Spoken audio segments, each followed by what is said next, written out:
All right, folks, listen, I'm gonna do something a little different. I'm finna jump right into this. You already seen the thumbnail, so you know we making a buffalo chicken baked potato. Let's go. Now, if you look over here, look, I'm gonna show you the ugliest potatoes you have ever seen. Look at these right here. They've already been washed and all that, but look, even washing them, I think they need makeup and some clothes, man. Look at these indentations or whatever. But listen, I'm gonna show you guys how to turn these into that.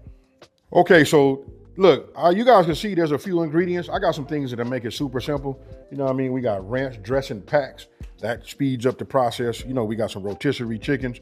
That does it. And then, you know, we got some other arrangement, you know, ingredients, right? Don't forget the full ingredient list will be on my website. That's smokingandgrillingwithab.com. And that's WITAB.com. Now, you guys notice that I got a Breville oven sitting right here. This represents any countertop oven that you have. I just like this. You guys can look at my past videos. I've been using this so much, but since I moved here, I hadn't been using it, right? So I just thought I'd break this out. And this is a great recipe for anybody that got any kids that are in school. You give them something like this and I'll show them how to cook perfect home cooked meals, right? So look, I'm switching this to bake. I'm gonna hit start. Look, it already went to 415 degrees, but we wanna set our temp down to 350. Now it'll preheat itself. Now, what I do is I take my potatoes, right? I like to keep one hand kind of clean, you know, so I'm gonna go ahead and just hit this with some extra virgin olive oil. This right here is garlic infused, you know, olive oil, right? Extra virgin. Now, I'm gonna go ahead and coat this like this, and I'm just gonna get these, you know, what I'm doing is really, this is more like a binder, helps crisp up the, it'll help crisp up the skin, you know? And when I say binder, it also helps keep the salt. Now we can use salt of our choice, right? I usually use a sea salt out here on the outside of my baked potatoes, you know what I mean? But today I'm gonna do something a little different. And now that I'm keeping a dry hand, what was the difference? Because I still gotta grind this. And today I'm gonna be using, you know, like some pink salt. You know what I mean? Just changing it up. You guys can use sea salt if that's what you wanna do. Now, I'm gonna take my fork and I'm gonna prick it. This right here allows some of the steam that's in it, builds up in the inside of your, you know, your baked potato to release, right? So after I have it that way, then I'm gonna show you something else. I go ahead and what I'm gonna do is, if you can picture this right now, I'm gonna picture a line down the middle and two little pieces right here. It almost look like a capital I, right? So I'm just gonna take it. This helps you at the end, you know, when it comes time to open this up and we wanna go ahead and fluff or do whatever we're doing with the potato. This right here gives it a line to go ahead and, you know, work with. All right, so after you get it perforated, you got your, you know, that line right down the middle, and then you go across this way and across there at the ends. Go ahead and use your salt of choice. Now, I told you guys can use sea salt or anything like that, but today I'm gonna use this pink salt. I know it from being a pink Himalayan salt, but this right here just says adjustable ceramic, you know, grinder pink salt. So I can't say that this came from the Himalayas, but. So what I'm gonna do now is just add some of this on the top. Now when it gets on the pan, that's okay, because I like to like roll it around and let it pick up some of that anyway, right?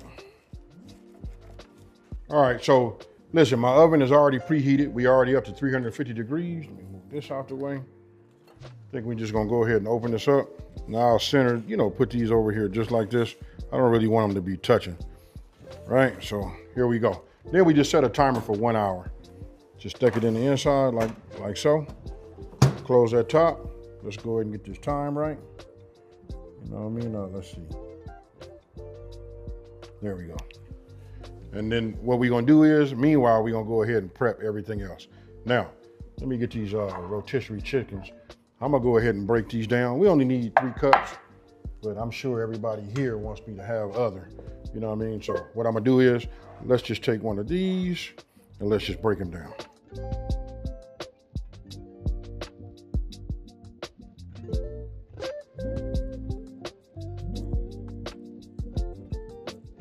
All right, so let me just show you. I got everything shredded down, as you can see. Come on in here and take a look at that. You can see the size. No need to make those big chunks of chicken, nothing like that, right? So that's what you want to have. Now, I'm gonna take this, set this to the side. Now notice I brought my ingredients up this way, because the only reason I'm doing it like that, because I'm trying to teach those. Even if you season, if you constantly cooking and you're doing everything out of your, you know, your cupboards, you know, that could be like That could be a chore. You know what I mean? So I like to measure and have everything out as I need it, right? So my next step is that we finna go ahead and make, you know, our buffalo. I guess this would be like our filling, right? So we start. I'm gonna go ahead and melt my butter, but I got my cheese, my ranch dressing, I got my cream cheese, you know, black pepper, buffalo sauce. So after I get this melted, we're gonna combine all of these. All right, so let's just go ahead and get this going, right? So I'm gonna open up my cream cheese. You guys know when working with cream cheese, I'm gonna say it like this. This is how you know I'm serious. It is a must that this be room temperature. If you don't, man, you know, mixing this, getting this to incorporate with everything else that you have will be a major chore, right? So you can already tell, look, just the weight of it to put the bend in it. You know what I mean? So let's just go ahead and get this in here. Then you want to get all of your contents in, right? So now this part right here, when it comes to my cheese, I just put in about half of it. You know what I mean? That'll be good. My ranch pack. I kind of like recipes like this, you know what I mean? They super quick to make, you know what I mean? Go ahead and add my butter. Something is just satisfying. Look at that, y'all. Something satisfying by putting that melted butter in there with that cream cheese, right? And now to splash it with that little bit of that color, this would be the sauce of your choice. You know what I mean? Some of you guys want to do that Frank red. Well, you guys let me know down in the comment section below. What's the best buffalo sauce outside of the one that you guys make, you know what I mean, at store-bought? Then I'm gonna hit it with a little bit of this fresh black crack. Or is it fresh black cracked? Whatever it is, we're gonna hit it with. Now that's up to you how much you put in here. I'll give you guys a general measurement. Don't forget the full ingredient list is on my website, smokingandgrillingwithab.com, and that's WITAB.com, right? That's really like a general ballpark when it comes to like salt and pepper. That's why I like to put in there, you know, to taste, right? So now we just want to go ahead and mix this up. And this is where I'll tell you guys, come here, look. This is why you want to have your room temperature, you know, cream cheese. Look at how easy that was. You know what I mean? Just to move that around. And I'm not even moving this with no type of whisk or anything like that. Look at that. I'm using a spatula. Now I'll go ahead and put the rest of my cheese in.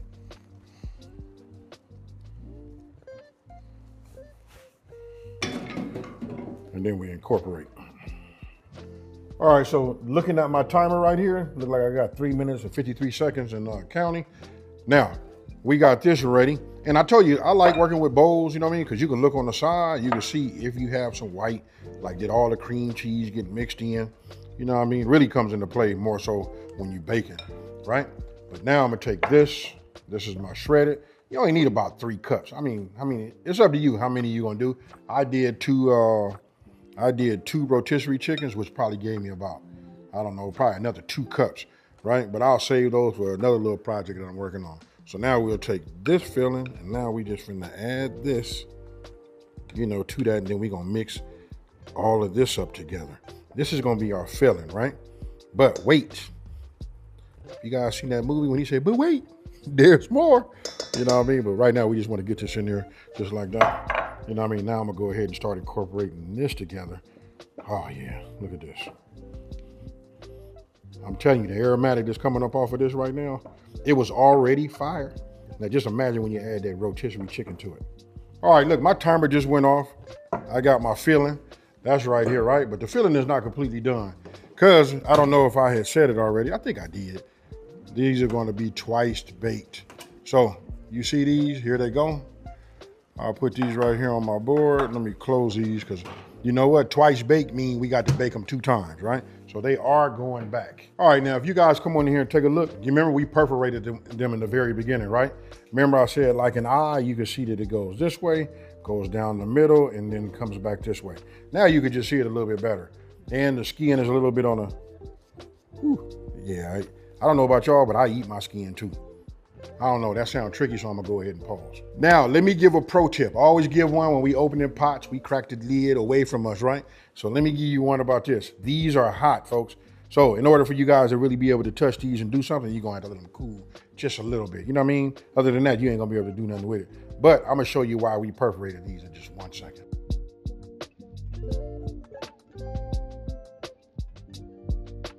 All right, so you see, look, after you push them and you close, you know, you push from the edge, be careful that they're not so mushy that you'll like push through like I did on this one right here. But that one right there came out perfect. This one came out good, or you know, something like that. That's what you want to have. Now, this is going to be the tricky part. Now, this is going to be the cool part right here. Let me go in here and get me a fork. What I'm going to do is I'm going to take some of the filling out, right? And we're going to put that inside of that, and then we're going to fold all of that in together. You got that? Once we got it all mixed up, then we're going to take it out and put it back. Now, let me show you. Now, you just want to go in here. You want to leave a little bit. You want to leave a little bit of structure to your, you know, your potato, right? So we just want to get it. I don't want to get too close to the skin. You know what I mean? Sometimes you can't really like help it, but to me, it really don't make no difference because I'm going to eat it all anyway, right? But we just taking the potato and going to mix everything together. Then we're going to reintroduce it back to the to the potato, right? Hence, that's why it's called twice baked, because we are going back inside. All right, now I want you guys to look. You see how I put this back in there?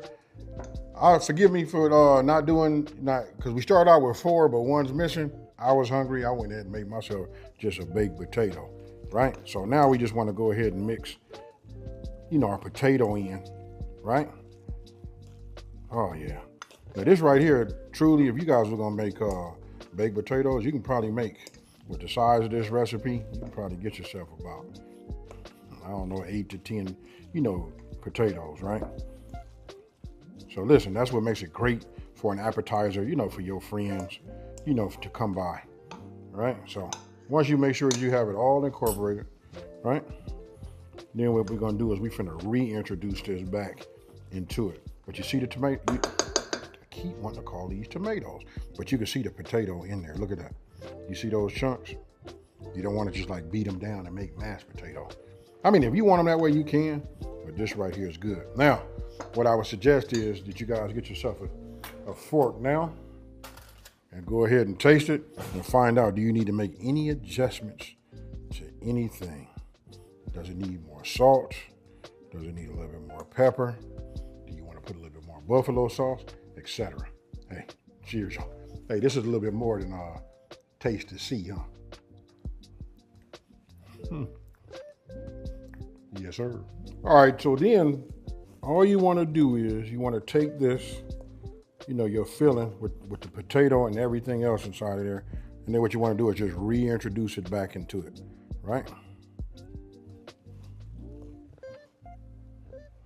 Just like you guys see what I'm doing right here. Very simple. You know what I mean? You can get some paper plates, especially, okay, so if you're doing it for like the game day festivity, get them plates to have like, you know, the NFL, you know, sports teams on them or something like that. Get your favorite team. Then you just put these out with a set of tongs, and then you let your guests just grab one of these, then they can sit down.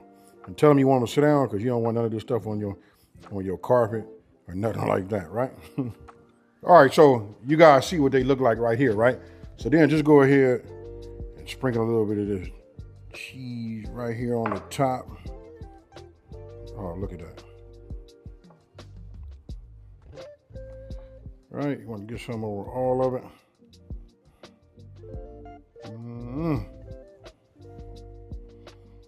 And these right here are gonna be fire, folks.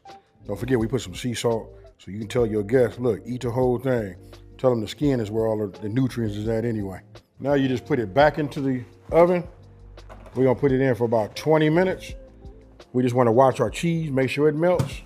And after that, we're gonna take it out, hit it with a little buffalo sauce and maybe some ranch dressing or some sour cream, and we're finna eat, folks. See you in 20. All right, folks. Now, let's look at them. Ooh-wee. Look at that right there. Oh, man. That's them.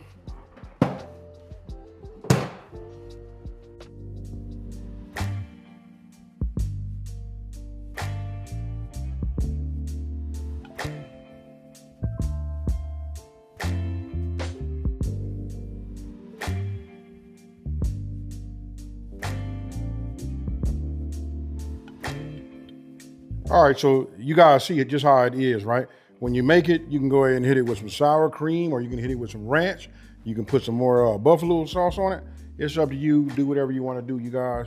you'll come up with something like this, but have everybody put it on a plate, tell them to hurry up, sit down, make sure you got plenty of wet naps and regular napkins. And with that being said, this right here is it, right? Now, if you're new to my channel, let me take this time to say thank you for watching this video. Don't forget to like, smash that subscribe button, and tell everybody out there, there's a channel out here that's simplifying these recipes and taking a mystery out of cooking.